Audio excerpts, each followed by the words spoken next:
Bismillahirrahmanirrahim. Assalamualaikum warahmatullahi wabarakatuh.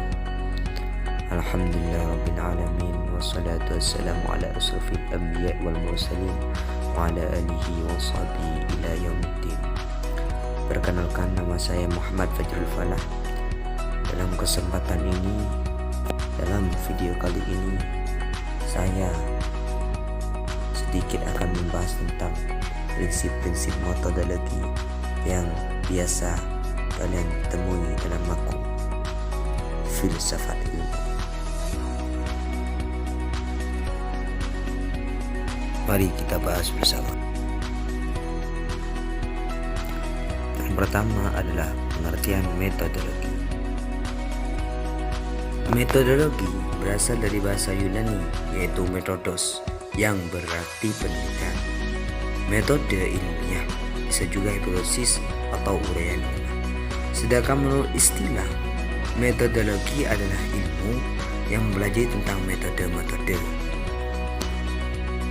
Maka dari itu, sekedar memperjelas, metodologi ialah sebagai ilmu yang bicarakan tentang cara atau petunjuk yang praktis dalam penelitian, sehingga memperoleh konsep teoritis sebagai metode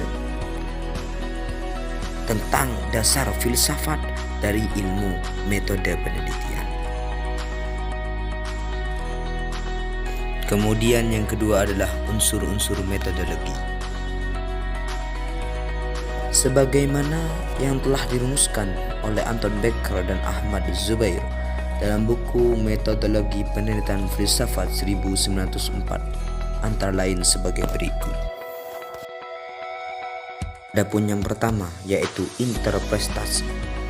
Apa itu interpretasi? Interpretasi merupakan menafsirkan, yang berarti menafsirkan atau membuat tafsiran, tetapi yang tidak bersifat subjektif, melainkan harus bertumpu pada evidensi objektif untuk mencapai kebenaran yang autentik. Dengan interpretasi ini diharapkan manusia dapat memperoleh pengertian atau pemahaman, atau bisa juga first tense pada dasar interpretasi yang mencapai pemahaman yang benar mengenai ekspresi manusia yang dipelajari.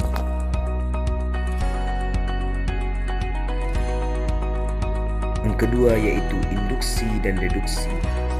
Dikatakan oleh Berlin bahwa setiap ilmu terdapat penggunaan metode induksi dan deduksi.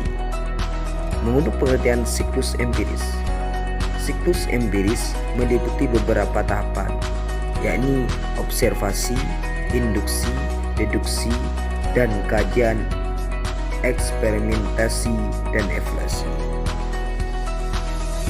Yang ketiga adalah konferensi intern, yaitu sebuah usaha untuk memahami secara benar guna memperoleh hakikat dengan menunjukkan semua unsur struktural dilihat dalam suatu struktur yang konsisten, sehingga benar-benar merupakan internal struktur atau internal relation.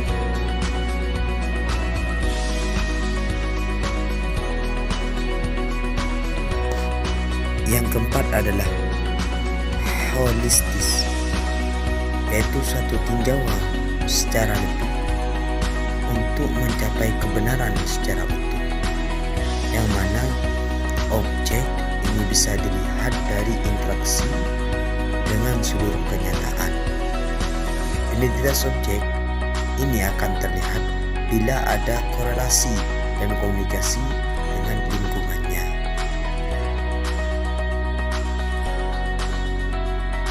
Yang kelima adalah kesinambungan historis. Jika ditinjau dari perkembangannya, manusia itu adalah makhluk historis. Kenapa? Karena manusia memiliki akal atau pikiran yang bisa mengenal tentang pengalaman-pengalaman yang telah mereka alami. Dalam perkembangan manusia, dalam perkembangan pribadi manusia ini, mereka harus bisa memahami tentang pengalaman itu. Dengan apa memahaminya? Ini tidaklah lain melalui suatu proses, yakni yang dinamakan proses kesinambungan.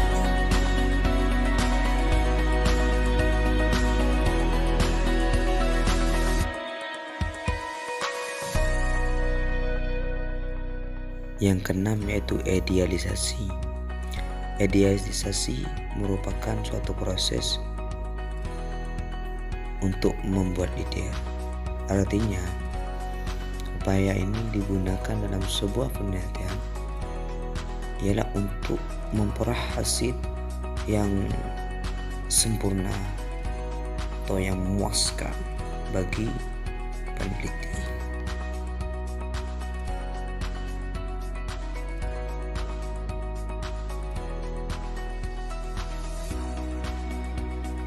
Yang ketujuh adalah komparasi. Apa komparasi itu? Komparasi adalah usaha memperbandingkan sifat hakiki dalam objek penelitian sehingga dapat menjadi lebih jelas dan lebih tajam. Komparasi juga dapat diadakan dengan objek lain yang sangat dekat dan serupa dengan objek utama. Komparasi juga bisa diadakan dengan objek lain juga yang sangat berbeda dan jauh objeknya dari objek pertama. Namun, dalam perbandingan itu dimaksimalkan perbedaan yang berlaku untuk dua objek sekaligus dapat ditemukan beberapa persamaan yang mungkin sangat tragis.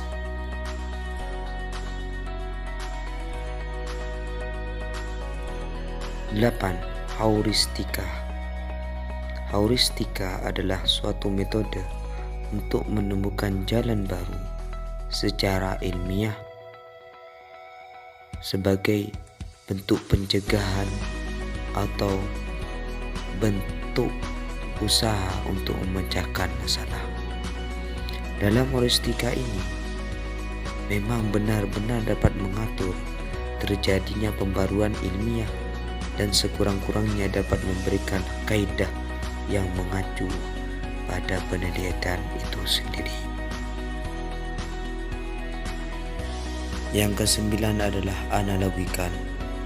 Analogikal adalah filsafat meneliti arti, nilai, dan maksud yang diekspresikan dalam fakta dan data. Dengan demikian akan dilihat analogi antara situasi atau kasus yang lebih terbatas dengan yang lebih luas.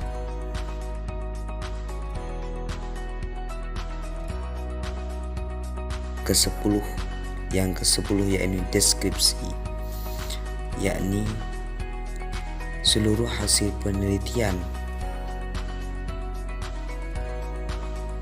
yang kita dapat harus bisa dideskripsikan, harus bisa dijelaskan. Dengan artian data yang dieksplisitkan itu bisa memungkinkan orang lain dapat memahami apa yang kita dapat dari penelitian itu.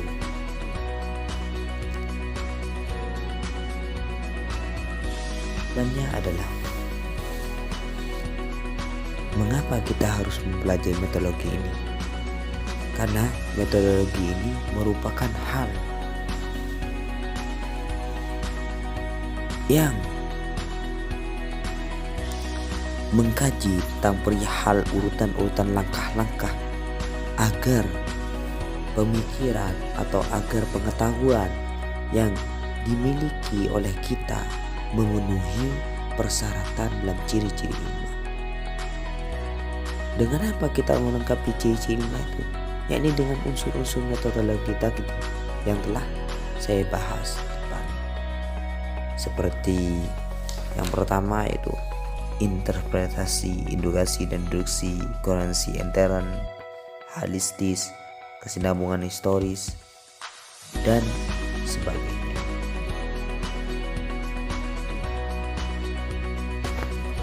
Demikian yang saya bisa sampaikan dalam video kali ini. Kurang lebihnya mohon maaf. Akhirul kalam. Wassalamualaikum warahmatullahi wabarakatuh.